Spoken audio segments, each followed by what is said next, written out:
ওনার এরকম একটা কবিতা আছে, কালী মাথা মেঘে ওপারে আধার ঘনিয়েছে দেখ চাহিরে, ওগো আজ তোরা যাস নি ঘরের বাহিরে। এটা আমাদের বাঙালি জাতির অন্তরের কথা বলে। রবীন্দ্রনাথ ঠাকুরকে যদি কেউ স্টাডি করে তাহলে সে বাংলাদেশকে পুরোপুরিভাবে বুঝতে পারে। আজকের যে বিষয়টা, রবীন্দ্রনাথ ও বাংলাদেশ, বাংলাদেশকে বুঝতে হলে রবীন্দ্রনাথকে বুঝতে হবে। বাংলাদেশের প্রত্যেকটি পরতে পরতে তার অবদান আছে।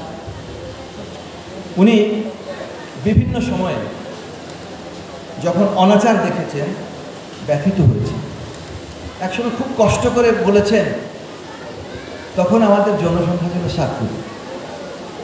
তখন উনি বলেছেন, 7 কোটি বাঙালির হে মুগ্ধ জননী, রেখেছো বাঙালি করে মানুষ করনি। কতটা উনি ব্যথিত হয়েছেন উনি সেই কথা বলেছেন।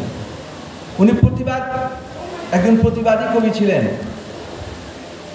জালিয়ানওয়ালা বাগে যে হত্যাযজ্ঞ ঘটেছিল সেখানে কি করেছিলেন? নাইট যে উপাধিটা ছুঁড়ে ফেলে দিয়েছিলেন, চাই না আমার। আপনি দেখেন কোথায় ওনার ছোঁয়াটা না। এই যে আজকে আমরা বৈষম্য বিরোধী আন্দোলনে যারা শহীদ হয়েছে তাদের প্রতি আমরা যে আমাদের যে শ্রদ্ধা অর্পণ করছি, হ্যাঁ, যারা আপন করি, যারা চাপ চাপ রক্ত দিয়ে দ্বিতীয় স্বাধীনতাকে সাজিয়েছে, তাদের জন্য কি তিনি বলেননি, ওরে সবুজ ওরে অবুজ আধমরাদের ঘা মেরে তুই বাঁচা? উনি বলে গেছেন। কাজেই প্রত্যেকটি জায়গায় আপনি রাবীন্দ্রিক যে প্রাসঙ্গিকতা সেটাকে আপনি কখনো অ্যাভয়েড করতে পারবেন না। আমাদের প্রত্যেকটি অনুভূতির সাথে উনি জড়িয়ে আছেন। উনি প্রেমের কবি, উনি প্রতিবাদের কবি। একবার অনেকে এটা বলেন যে রবীন্দ্রনাথ ঠাকুরের সাথে নজরুলের মধ্যে একটু সাংঘর্ষিক বিষয় ছিল, কিন্তু এটা একদম ভুল একটা কথা, কখনোই না। এবং রবীন্দ্রনাথ ঠাকুর যে তাকে কত ভালোবাসতেন সেটা আলোচনার মধ্যে আসবে নিশ্চয়ই। একবার উনি গেছেন, তো রবীন্দ্রনাথ ঠাকুর তখন চান করতে গেছেন, গোসলে গেছেন, তো উনি অপেক্ষা করছেন। অপেক্ষা করতে করতে বসে একটা বড় একটা পাতায় কবিতা লিখে ফেলছে, বিশাল। তো যখন রবীন্দ্রনাথ ঠাকুর ফিরে আসছেন তখন, দাদা এই কবিতা কেমন হয়েছে? সেই কবিতাটা লাস্ট একটা লাইন ছিল যে, পূর্ব গগনে যদি না উঠিত রবি তাহলে আমি হতাম শ্রেষ্ঠ কবি। তার মানে পূর্ব গগনে তো রবি উঠেছে, সেজন্য আপনি আমার উপর। কাজে ওনার সাথে কখনো সাংঘর্ষিকতা ছিল না। এবং সত্যিকার অর্থে যদি রবীন্দ্রনাথ ঠাকুরকে আমরা চর্চা করি তাহলে বাংলাদেশকে আমরা চিনব, বাংলাদেশকে বুঝব।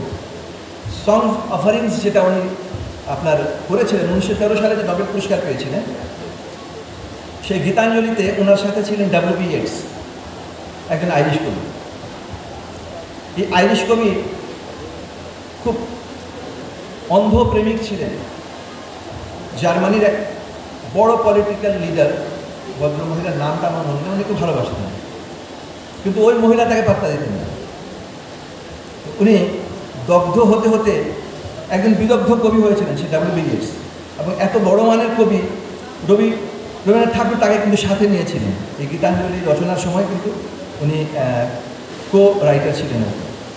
তো সেখানে অনেক অনেক স্মৃতিচারণ আছে, সেখানে রবীন্দ্রনাথ ঠাকুরের ব্যাপারে উনি অনেক কিছু লিখে গেছেন। আসলে আমরা যে পাশ্চাত্যের যে কবিগুলো যারা আছেন ওনারা বড় মাপের কবি, কিন্তু ওনারা এক একটা অধ্যায় নিয়ে লিখেছেন। কিন্তু আমাদের কবিগুরু কিন্তু ওনার একটা দিক ছিল না, অনেক দিক ছিল। ছোট গল্প যেমন লিখেছেন, কবিতা যেমন লিখেছেন, প্রত্যেকটি অঙ্গনে তার পদচারণা ছিল।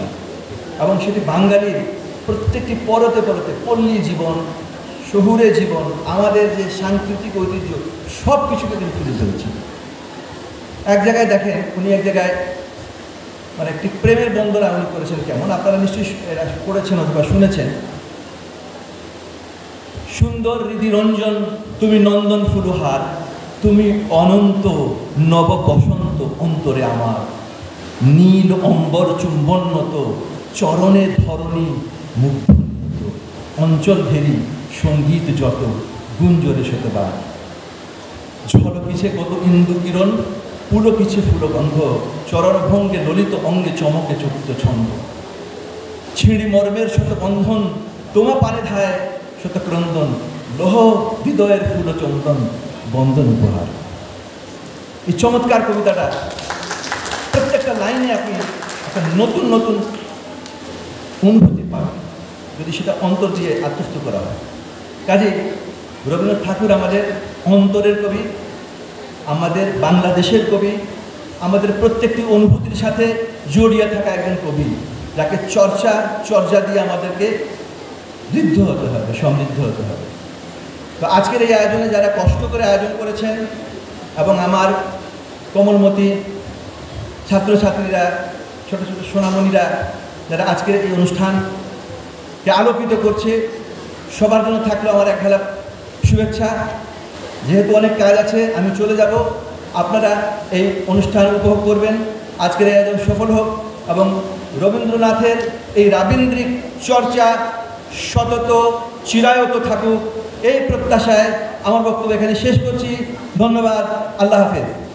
অসংখ্য ধন্যবাদ জানাচ্ছি আমাদের আজকের আয়োজনের সম্মানিত প্রধান অতিথি জনাব মোহাম্মদ মোখতার আহমেদ মহোদয়কে। এত সুন্দরভাবে কবিগুরু রবীন্দ্রনাথকে আমাদের সামনে উপস্থাপন করলেন, এত সুন্দরভাবে আমাদেরকে ধারণ করতে বললেন।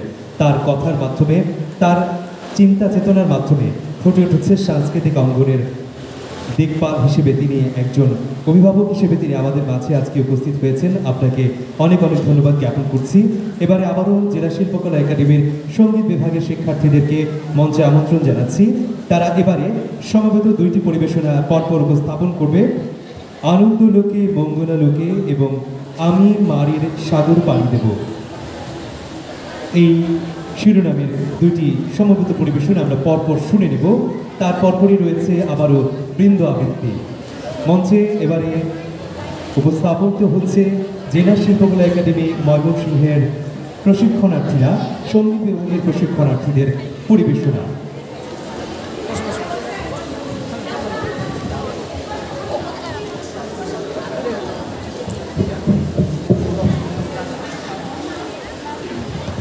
হারমোনিয়ামে রয়েছেন লুৎফর রহমান, ঢোলকে স্বপন কুমার দাস, তবলায় নন্দন রবি দাস।